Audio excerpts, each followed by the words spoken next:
Good morning students, कैसे हो? How are you friends? आज हम एक बहुत ही अच्छी टॉपिक, अच्छी न्यूज़ के साथ आए हैं। और वो न्यूज़ आप लोगों को सुनने में भी बहुत अच्छा लगेगा। और सबसे बड़ी चीज़ कि जिसकी आवश्यकता थी बहुत दिनों से, वही जा कर के अंत में हुआ।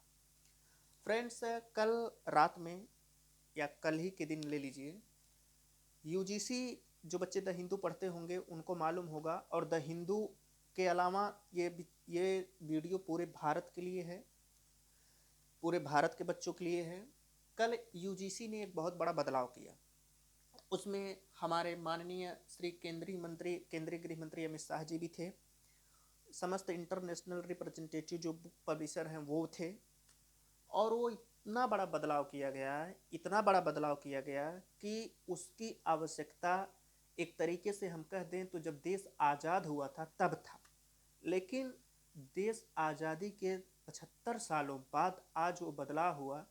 ऐसे में केंद्र सरकार के द्वारा या यूजीसी के द्वारा उठाया गया ये कदम बहुत ही क्रांतिकारी, बहुत बहुत सराहनीय कदम है, जिसकी हमको बहुत ही अच्छे तरीके से आवश्यकता थी। तो बदलाव किया गया, वो हम बताते हैं। इसके बाद उसके लाभ पर आएंगे। तो सबसे बड़ा बदलाव ये है कि यूजीसी ने समस्त UG courses, BA, BSc, BCom, engineering, medical इत्यादि को 6 से 12 महीने के अंदर हिंदी सहित अन्य 11 लैंग्वेज, हिंदी सहित कुल मिलाकर के 12 लैंग्वेज में परिवर्तन करने का फैसला किया।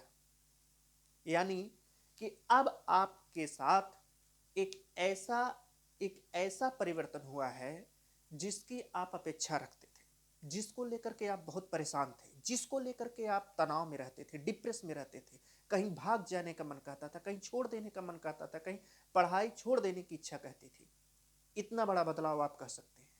एक तरीके से आप कह सकते हैं कि जो बच्चे संसाधन विहीन थे, या जो संसाधन होते हुए भी, योग्य होते हुए भी उस स्तर तक अपना परफॉर्मेंस नहीं कर पाते थे, आज यूजीसी ने उसको परिवर्तन किया। ऐसे में यूजीसी को हाथ जोड़ करके प्रणाम करना चाहिए। क्यों? क्योंकि BA, BSc, BCom, engineering, medical में सबसे टफ क्या होता है? टफ तो सब है, लेकिन सबसे टफ इसमें इंग्लिश हो। सारे यूजी कोर्सेज किस में अवेलेबल हैं? साइंस के इंग्लिश में।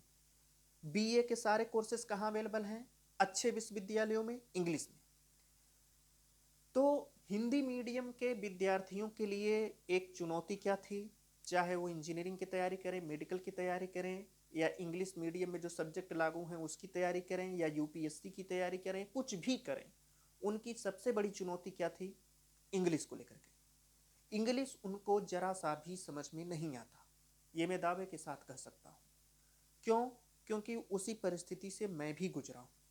इंग्लिश को समझने के लिए हिंदी मीडियम के विद्यार्थी, दया भी आती है और क्रोध भी आता है कि वो अपना पूरी जिंदगी बर्बाद कर देते हैं, 2 ढाई साल का समय व्यतीत कर देते हैं, लेकिन उनको एक अच्छे फ्लुएंट इंग्लिश, रिटन इंग्लिश नहीं आती। वो इंग्लिश उतना ही सीख पाते हैं जितना पासिंग मार्क की आवश्यकता हो, या जितना बोलचाल ले जाएं थोड़ा बहुत, उतना ही। और उसमें उनकी जरा सा भी गलती नहीं। गलती होती है हमारे बैकग्राउंड की, हमारे शिक्षा सिस्टम की, एजुकेशन सिस्टम की। लड़के योग्य हैं, उतनी ही मेहनत करते हैं, उनसे ज़्यादा मेहनत करते हैं, लेकिन उस स्तर तक नहीं पहुंच पाते। तो आज वो परिवर्तन कर दिया गया, इसकी बहुत आवश्यकता थी। और इस परिवर्तन के न होने से हिंदी मीडियम का विद्यार्थी जगह जगह धक्के खाना, शोषण होना, अपमानित होना, आर्थिक, मानसिक, शारीरिक रूप से कष्ट पाना, हर तरीके से कष्ट पाता था। लेकिन आज ये जो परिवर्तन किया गया, इतना बड़ा परिवर्तन किया गया कि अगर इसको मैं शब्दों में लिखूं तो नहीं लिख पाऊंगा। इतना बड़ा परिवर्तन है कि एक तरीके से ये कह सकते हैं कि एक नए युग की, स्वर्णिम युग की शुरुआत हुई भारतीय शिक्षा पद्धति में। ये जो क्रांतिकारी कदम उठाया गया है, क्रांतिकारी मतलब आमूलचूल परिवर्तन किया गया है, ऐसा नहीं है कि विदेशों में नहीं लागू है, विदेशों में बहुत पहले से लागू है, लेकिन भारत में आज किया गया। यही यही परिवर्तन जो आज किया गया है, यही अगर 70 साल पहले किया गया होता, देश आज़ादी के बाद कुछ समय बाद किया गया होता, परिस्थिति थोड़ा संभलती। माना कि देश आज़ादी के समय, बंटवारे के समय परिस्थिति बहुत गंभीर थी देश की, उस समय नहीं किया गया, उस समय इतने संसाधन नहीं थे, लेकिन उसके 10 साल 20 साल बाद जब देश थोड़ा संभला तब अगर किया गया होता, तो आज शहर गांव की खाई, शोषण की खाई, असमानता की खाई, ये सब पनपने का नाम भी न लेते, ये सब होते ही नहीं। लेकिन अब जब आज किया गया है तो उसका दिल खोल करके स्वागत करना चाहिए। हुआ क्या कि कल यूजीसी के चेयरमैन मिस्टर जगदीश कुमार, उनके साथ अपेक्स कमेटी थी, यूजीसी के chairman M Jagdish Kumar international publisher थे, रिप्रेजेंटेटिव थे। कौन थे? कैम्ब्रिज यूनिवर्सिटी प्रेस इंडिया थी, टाटा मैकग्रा-हिल थी, इत्यादि 2-3 प्रेस कॉन्फ्रेंस और था, 2-3 पब्लिशर और थे, केंद्रीय मंत्री श्री अमित शाह थे। ये सब मिलकर के एक रोड मैप तैयार किए, और वो रोड मैप, इनके निर्देशन में एक रोड मैप तैयार हुआ। और वो रोड मैप क्या था बताते हैं। बीए की किताबें, जितने भी सब्जेक्ट से बीए होता है, जितने भी सब्जेक्ट से बीए यूजी होता है, बीएससी, बीकॉम, बीटेक, बीटेक, और यहाँ पर हमने बीटेक और वो नहीं लिखा है, बीटेक और एमबीबीएस, इन सब की किताबें 12 लैंग्वेज में बदली जा रही हैं। 12 लैंग्वेज का मतलब क्षेत्रीय भाषाओं में। कौन कौन से? तेलुगु, तमिल, कन्नड़, मलयालम, मराठी, गुजराती, ओडिया, बंगाली, असमी, पंजाबी, हिंदी, उर्दू। सबसे बड़ी खुशी की बात कि हिंदी, उत्तर भारत के लड़कों की सबसे बड़ी कमजोरी क्या थी? इंग्लिश को लेकर के। आज वो खाई खत्म, हिंदी में ये सारी किताबें आ जाएंगी। बीएससी साइंस होता है, जब बीएससी फर्स्ट ईयर के लड़के का पूरा फर्स्ट ईयर बीत जाता है, वो इंग्लिश की वजह से बीएससी का एबीसी भी नहीं सीख पाते। अमेरिका में पैदा हुआ लड़का अगर बीएससी फर्स्ट ईयर कर रहा है तो वो खगोल विज्ञान पर रिसर्च के बराबर होता है भारत के। लेकिन इंडिया का पढ़ा हुआ लड़का अगर एमएससी कर रहा है तो वो सफाई कर्मी का फॉर्म आता है, या पीएचडी कर रहा है तो सफाई कर्मी का फॉर्म आता है, तो उसको फेल करता है। क्यों? हमारे यहाँ की कुछ शिक्षा पद्धति ही ऐसी थी। तो इस हिसाब से जो समस्त यूजी कोर्सेज हैं, इंग्लिश मीडियम में अवेलेबल हैं, वो सब किताबें इन 12 लैंग्वेज में चेंज की जाएंगी। अर्थात बीएससी जो साइंस में था, जो केमिस्ट्री आप समझने के लिए दिन रात एक कर देते थे, जिस फिजिक्स के न्यूमेरिकल को समझने के लिए आप जमीन आसमान इंजीनियरिंग में एक कर देते हैं, इसके बावजूद समझ में नहीं आता। हजारों हजारों बच्चों की बैच कोटा, इलाहाबाद, जगह जगह चलती है, लेकिन उसमें सक्सेस कितने होते हैं ये आपको भी पता है, बताने की जरूरत नहीं है। जिन बीएससी की कोचिंग सुबह 6 बजे से चलती है, 10 बजे तक चलती है, और केवल किसको लेकर के? इंग्लिश को लेकर के। क्यों? क्योंकि चीजें इंग्लिश में लिखी गई हैं, टॉपिक इंग्लिश में लिखा गया है, लड़का इंग्लिश को समझ ही नहीं पाता। वो कोचिंग करता है, क्लास लेता है, नोट्स बनाता है, कहीं उधर से लेकर के इधर से लेकर के बेचारा किसी तरीके से 50 से 52% पे पहुंचता है, अगर अच्छे यूनिवर्सिटी से बीएससी किया है तो। बाकी 60-70% उठाने के बहुत सारे तरीके हैं, वो आप सभी जानते हैं कैसे उठता है कैसे नहीं। तो कहने का मतलब कि BSc, BCom, BTech, engineering, medical, MBBS, लड़का फर्स्ट ईयर सेकंड ईयर तक जाकर के संभलता है इंग्लिश को लेकर के। अब जब सारी किताबें हिंदी में अवेलेबल हैं तो जाहिर सी बात है टॉपिक को समझने में बहुत ही आसान होगा। लड़का खुद से भी टॉपिक को समझ सकता है, उसको किसी गाइडेंस की एक तरीके से आवश्यकता है, नो डाउट गाइडेंस की हर जगह आवश्यकता होती है, लेकिन जिस तरीके की इंग्लिश में गाइडेंस की आवश्यकता थी, अब उस तरीके से गाइडेंस की आवश्यकता नहीं होगी। अब सब सारी चीजें हिंदी में अवेलेबल हैं, तमिल में अवेलेबल हैं, अन्य रीजनल लैंग्वेज में अवेलेबल हैं, तो बोलने में सीखने में इतनी आसानी होगी, इतनी आसानी होगी कि जिसकी व्याख्या भी नहीं किया जा सकता। सारी चीजें लड़का खुद ब खुद सीखेगा, व्यवहार में भी सीखेगा, हर जगह सीखेगा, सिद्धांत में भी हर जगह सीखेगा। और जब ये सब चीजें हिंदी में अवेलेबल हैं तो जाहिर सी बात है प्रतिभाएं निकल निकल करके बाहर आएंगी। इंग्लिश की वजह से भारत में 80% से 90% प्रतिभाएं कक्षा 12 के बाद दब करके रह जाती हैं।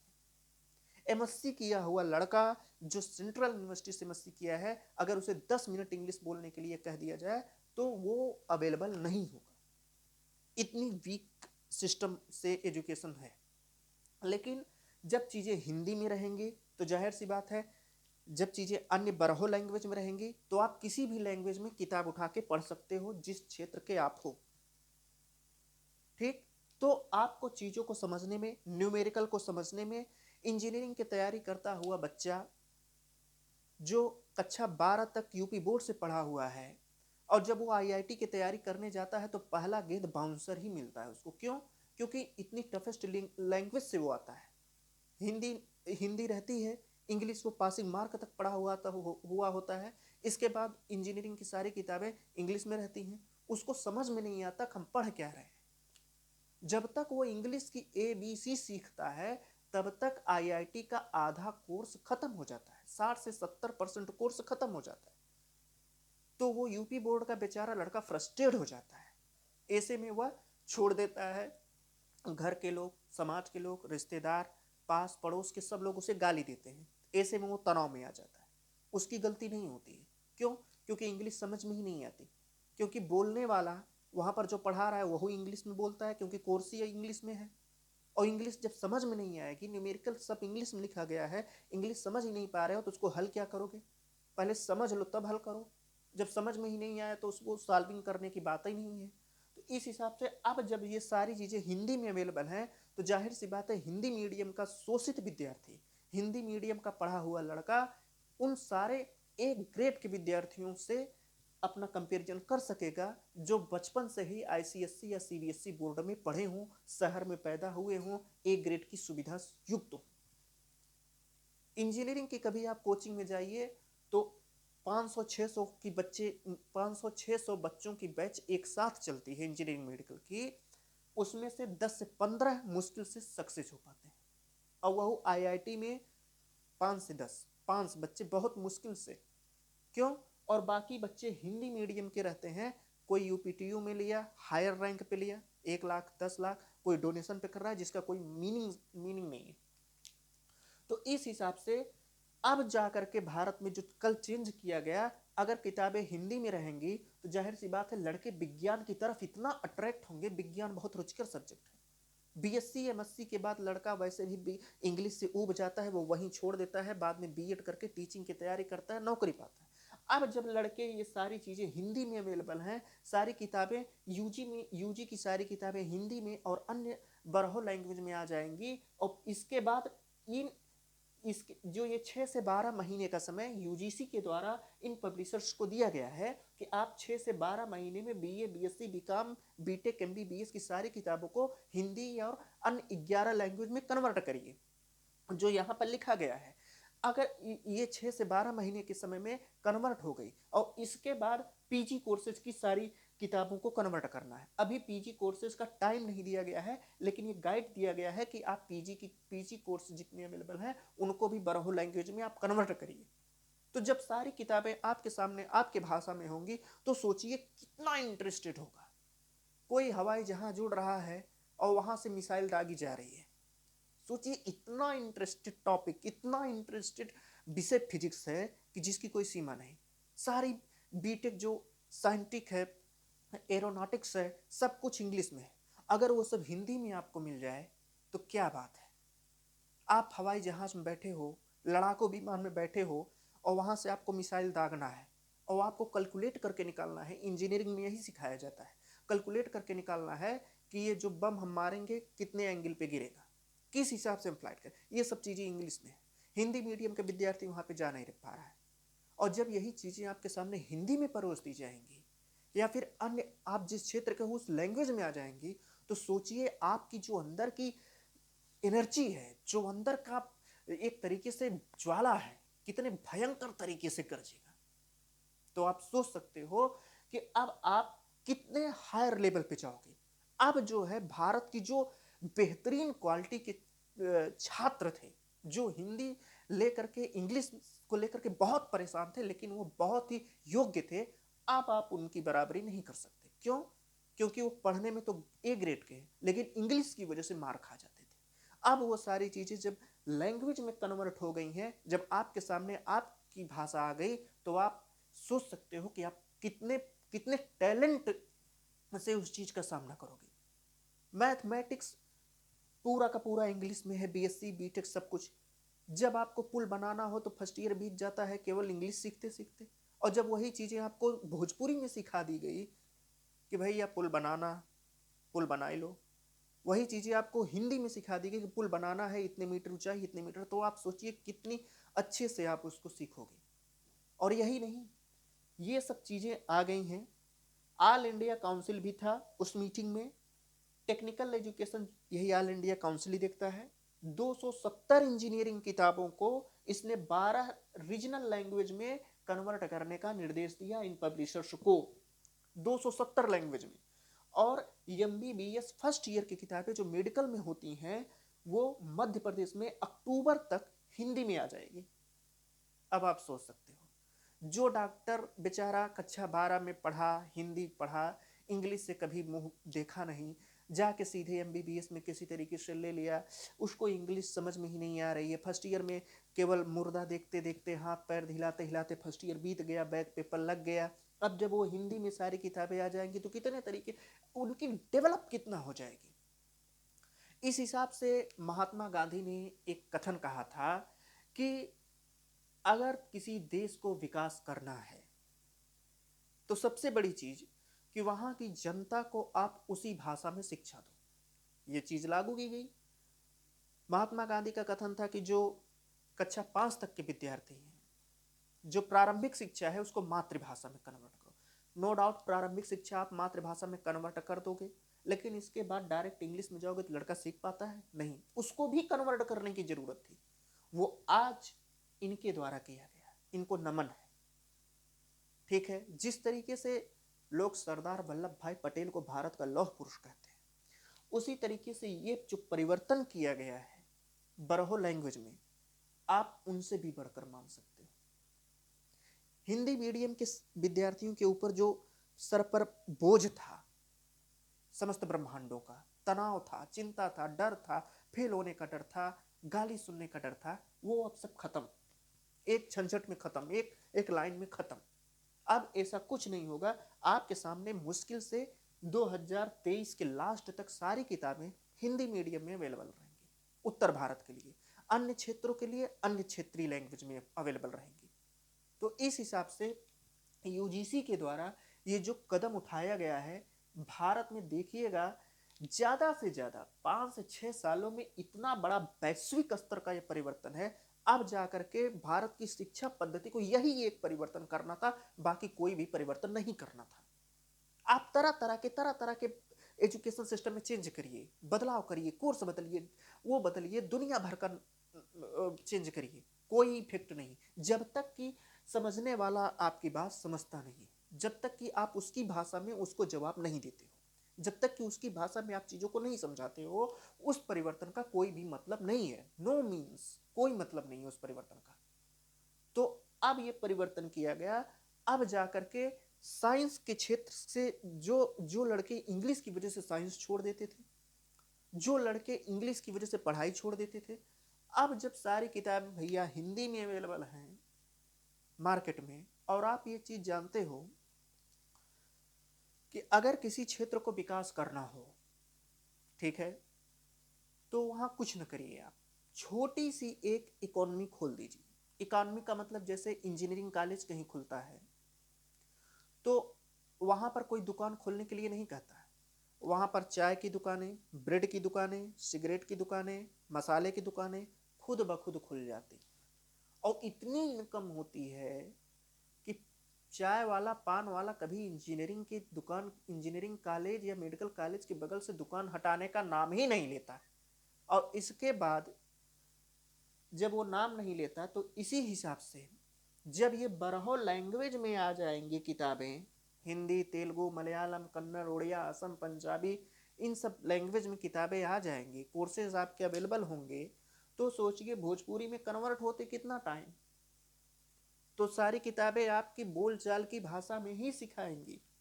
गुरुत्वाकर्षण क्या है, इंग्लिश में वही परिभाषा दूसरी है। कक्षा 8-9 तक आपको हिंदी में मिल जाएगा। इसके बाद जब आप बीएससी करेंगे तो एक से एक किताबें हैं, सारी विदेशी का किताबें, फॉरेन किताबें इंग्लिश में ही आती हैं। अब वो सब आपकी लैंग्वेज में होंगी, तो बहुत ही बड़ा कदम है एक तरीके से।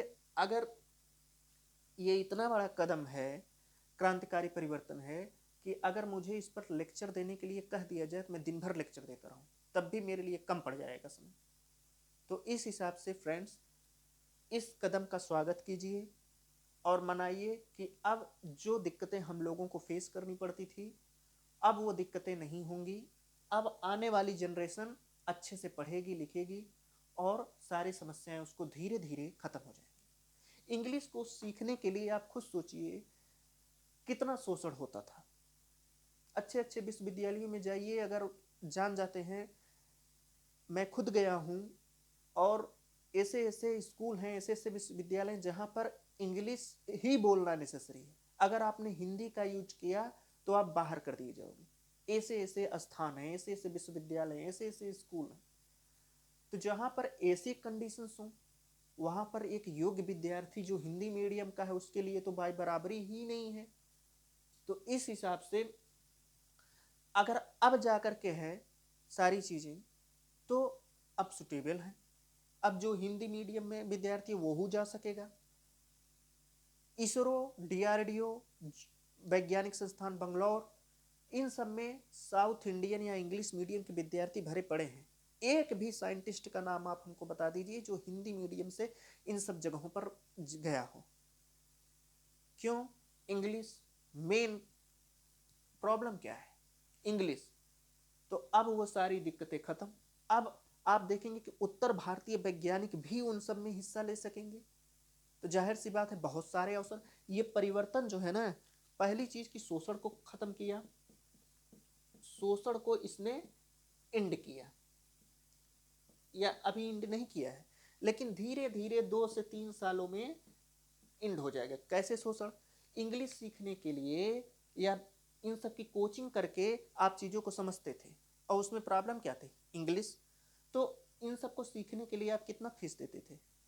2 घंटे की कोचिंग रहती थी, 40-45 मिनट का लेक्चर रहता था, आपका 3 से 4 घंटे टाइम वेस्टेज होता था, और आप 10 से 15 हजार रुपए देते थे। इसके बावजूद आप इंग्लिश की ABC नहीं सीख पाते थे।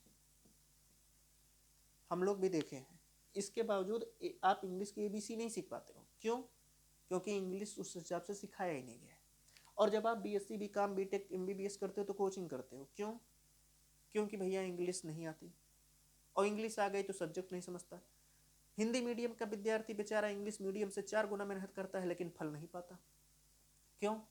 क्योंकि वो जितनी देर में इंग्लिश को समझता है, वो 2 घंटा अपना समय व्यतीत कर देता है फिजिक्स या केमिस्ट्री को समझने में। क्यों? पहले तो इंग्लिश समझे, इसके बाद प्रॉब्लम समझे। अब जब सारी चीज़ें हिंदी में अवेलेबल है तो कोई प्रॉब्लम ही नहीं है। आप हिंदी में भी एग्जाम दो, हिंदी में भी लिखो, सारी चीज़ें कन्वर्ट करो। इसके बाद तरह तरह के बदलाव आएंगे।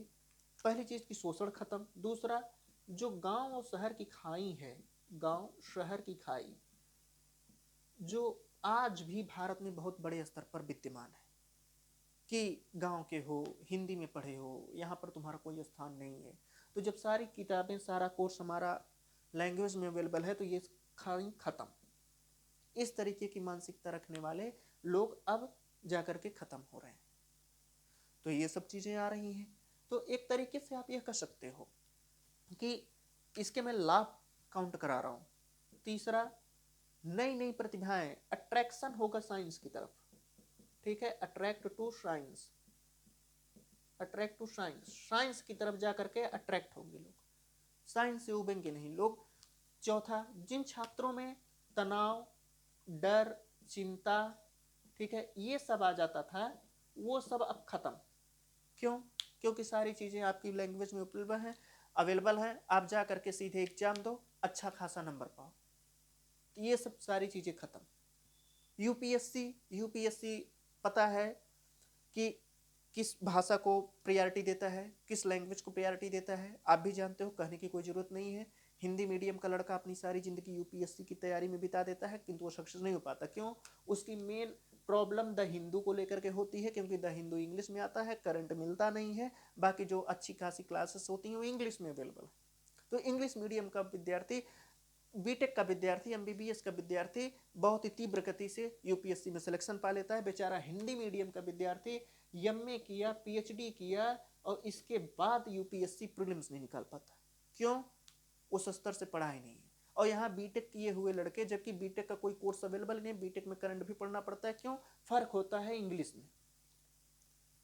अगर यही पीएचडी किया हुआ है जो हिंदी मीडियम का विद्यार्थी यही शुरू से ही किया होता इंग्लिश को, तो ये कन्वर्ट कर देता है। बीटेक के लड़के क्या करते हैं, इंग्लिश में किताबें हैं, इंग्लिश की चीज़ें हैं, और इंग्लिश में द हिंदू ले लिए, करंट ले लिए, एनसीईआरटी उन्होंने पढ़ ही रखा है, 8 9 10 साइंस की मार देते हैं।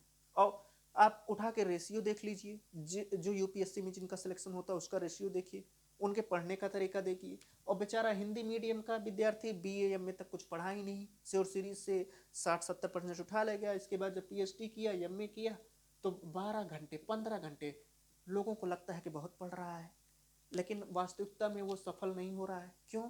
क्योंकि वो स्तर ही नहीं है, उसको करंट ही नहीं मिल रहा है, उसको न्यूज ही नहीं मिल रही है, और जो मिल रही है इंग्लिश में ऑलरेडी मिल रही है। बेचारा 75 जगह भागता है तब एक जगह पाता है।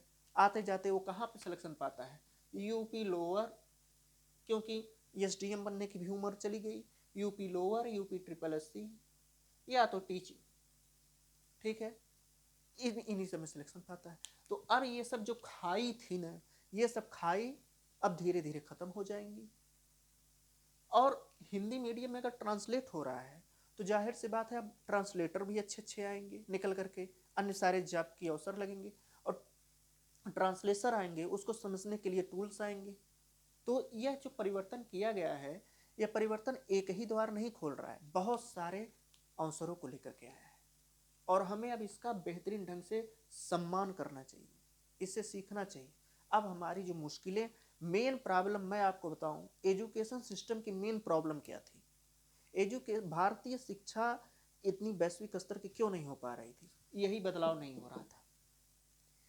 अब आप देखिएगा कि भारतीय शिक्षा, भारतीय प्रतिभाएं, भारतीय यूनिवर्सिटी कितनी अच्छी ग्रोथ करेंगी। अब ये बदलाव समस्त भारतीय मानदंडों को पूरा कर देगा। इतना बेहतरीन ढंग का ये बदलाव है कि जिसकी कोई व्याख्या ही नहीं की जा सकती। इसी बदलाव की आवश्यकता थी। शिक्षा का समान स्तर अब जाकर के आया। क्यों? ये शिक्षा का एक समान स्तर है ये बदलाव, क्योंकि आप हिंदी में बोल रहे हो तो आपके सामने हिंदी में किताब अवेलेबल है, मलयालम में पढ़ना चाहते हो तो मलयालम अवेलेबल है, इंग्लिश में पढ़ना चाहते हो तो इंग्लिश में, तमिल में, उड़िया में तो उड़िया में, पंजाबी पढ़ना चाहते हो तो पंजाबी में, जिस भाषा में आप पढ़ना चाहते हो अब उस भाषा की किताबें आपको वही कोर्स उस भाषा में मिल जाएगा। तो कितनी मजे की बात है, कितनी अच्छी बात है। और यही बदलाव आवश्यक, और कोई बदलाव करने की जरूरत भी नहीं थी। आप कोर्स बदलिए, दुनिया भर का टिटिम्मा कीजिए, कोई मतलब नहीं होता है। मतलब था लैंग्वेज को लेकर के, मतलब था हिंदी मीडियम इंग्लिश मीडियम को लेकर के, मतलब था ग्रामीण शहर की जनसंख्या को लेकर के। जो गांव और शहर की खाई थी, ये बदलाव ऐसे ही अगर 3-4 परिवर्तन कर दिए जाएं, जो कल यूजीसी ने किया, ऐसे ही 3-4 बदलाव और कर दिया जाए 2-3 क्षेत्रों में, तो मैं गारंटी के साथ कह सकता हूं कि भारत को एक विकसित देश बनने में 5 से 6 साल का वक्त लगेगा। राजनीतिक इच्छा शक्ति होनी चाहिए। तो इस हिसाब से ये सब बदलाव अत्यंत सराहनीय है। मैं ये नहीं कह रहा हूँ कि मैं उनका सपोर्ट कर रहा हूँ, लेकिन मैं एक विद्यार्थी और एक टीचर होने के नाते इस उठाए गए कदम की बहुत ही प्रशंसा करता हूँ, और बहुत ही प्रशंसा करता हूँ, जिसकी कोई सीमा नहीं। तो फ्रेंड्स, ये खबर जितना आपसे शेयर हो सके शेयर करिएगा, अन्य लोगों को बताइएगा, और खुशी खुशी अब आप लोग पढ़िए, रिवाइज कीजिए, जहाँ कोई प्रॉब्लम हो वहाँ बताइए। A lot of thanks friends.